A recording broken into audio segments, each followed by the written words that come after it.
வணக்கம். முன்னோர்களுக்கு ஏன் நம்ம தண்ணீரினால தர்ப்பணம் செய்யறோம் அப்படின்னு தெரிஞ்சுக்கணும்னா இந்த காணொளிய முழுசா பாருங்க. நம்ம சாஸ்திரங்கள் பிரகாரம் ஜீவன்களுக்கு 4 விதமான உடல்கள் உண்டு. அந்த உடல்கள் என்னென்ன அப்படின்னா பார்த்திவ சரீரம், வாயவீய சரீரம், ஆக்னேய சரீரம், ஜலீய சரீரம் அப்படின்னு சொல்லப்படக்கூடிய 4 விதமான உடல் அமைப்புகளை இந்த உலகத்துல வாழக்கூடிய உயிரினங்கள் கொண்டிருக்கு. பார்த்திவ சரீரம் அப்படின்னா பூமியிலேயே பிறந்து பூமியிலேயே வளர்ந்து பூமியிலேயே மரிக்கக்கூடிய ஜீவராசிகளான மனிதர் போன்ற நம்மளை இது குறிக்குது. அந்த வகையில ஜலீய சரீரம் அப்படின்னு சொல்லப்படக்கூடிய சில ஜீவராசிகள் இருக்கு.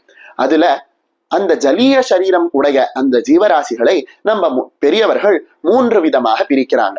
உத்தமம், மத்தியமம், அதமம் அப்படின்னு 3 விதமா பிரிக்கிறாங்க.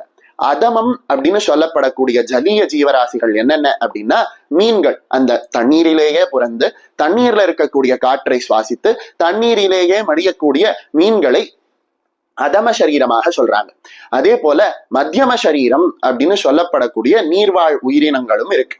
இந்த உயிரினங்கள் என்னென்ன அப்படின்னு கேட்டா இதனுடைய உடல் மொத்தமும் அதாவது காவாசிக்கும் மேல நீரினால ஆனது. இவர்கள் சந்திரமண்டலத்துல வாழக்கூடிய சில வகையான தேவர்கள் அப்படின்னு சொல்லியிருக்காங்க. இவங்க மத்தியமமான ஜலீய சரீரத்தை உடையவர்கள். அதே போல சந்திரமண்டலத்துல உத்தமமான ஜலீய சரீரம் உடையவர்களும் இருக்காங்க. இவங்க யாரு அப்படின்னு கேட்டான்னா நம்ம முன்னோர்கள், நம்மளுடைய பித்ருக்கள் தான் சந்திரமண்டலத்துல ஜலீய சரீரம் உடைய தேவர்களாக இருக்காங்க.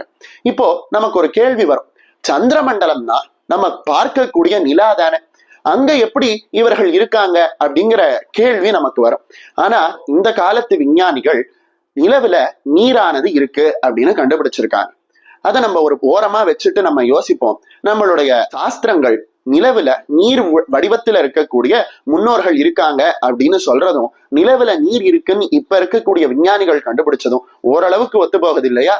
சரி, இப்போ நம்ம தொடர்ந்து ஏன் நீரினால முன்னோர்களுக்கு தர்ப்பணம் செய்யறோம் அப்படின்னு பார்ப்போம்.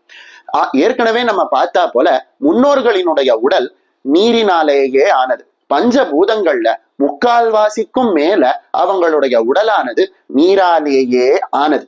அதனாலதான் நம்ம முன்னோர்களானவர் நம்மளோட தாயோ தந்தையோ தாத்தாவோ பாட்டியோ இறந்தாங்க அப்படின்னா அந்த 10 நாளும் அவர்களுக்கு நாம தொடர்ந்து தர்ப்பணம் செய்யறோம். எதற்கு அப்படின்னா இப்பதான் அவர்களுடைய ஆன்மாவானது அவர்களினுடைய உடலை விட்டு நீங்கி வெளியில வந்திருக்கு. இப்போ அவர்கள் பித்ருக்கள் அப்படின்னு சொல்லப்படக்கூடிய முன்னோர்கள் அப்படின்னு சொல்லப்படக்கூடியவர்களினுடைய உடலை அவர்கள் எடுக்கணும். அந்த உடலானது 3/4 மேல நீராலேயே ஆனது. அதனாலதான் அவர்களுக்கு நீரால நம்ம தர்ப்பணம் செய்யறோம். இன்னும் நம்ம யோசிச்சோம் அப்படின்னா நம்மளுடைய உடம்பானது அதாவது மனிதர்களானவர்கள் மண் அப்படிங்கிற தத்துவத்தால ஆனவர்கள். அதனாலதான் மண் அப்படிங்கிற தத்துவத்துல ஏற்பட்ட உணவு பதார்த்தங்களை, அரிசி முதலிய பதார்த்தங்களை நாம உண்கிறோம். அதே போல நம்ம முன்னோர்களினுடைய உடலானது மொத்தம் ஜலத்தினுடைய தத்துவத்தினால நீரினுடைய தத்துவத்தினால ஆனதுனால அவர்களுக்கு எப்பொழுதுமே நீரிலான ஆகாரத்தை அதாவது நீரையே ஆகாரமாக கொடுக்கிறோம். தர்ப்பணம் செய்தா வயிறு நிறைந்து நம்மளுடைய முன்னோர்கள் நமக்கு அனுகிரகம் செய்யறாங்க அப்படின்னு சொல்றோம்.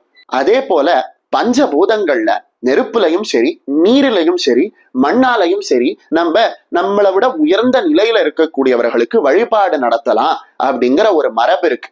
அதனாலதான் மகாபாரதத்துல சந்தியாவந்தனம் செய்ய நீர் இல்லாத போது அங்க இருந்தவர்கள் மண்ணால சூரியனுக்கு அர்க்கியம் கொடுத்ததை பார்க்கிறோம். அதனாலதான் நம்ம இன்னைக்கும் யாகங்கள் யஜ்ஞங்கள் முதலியவற்றை செய்து தேவர்களுக்கு நெருப்பின் மூலமாக நம்மளுடைய ஒரு வழிபாட்டை அவர்களுக்கு தரும். அதே போலதான் நம்ம ஜலத்தினால நீரினால செய்யப்படக்கூடிய ஒரு வழிபாடு இந்த தர்ப்பணம்.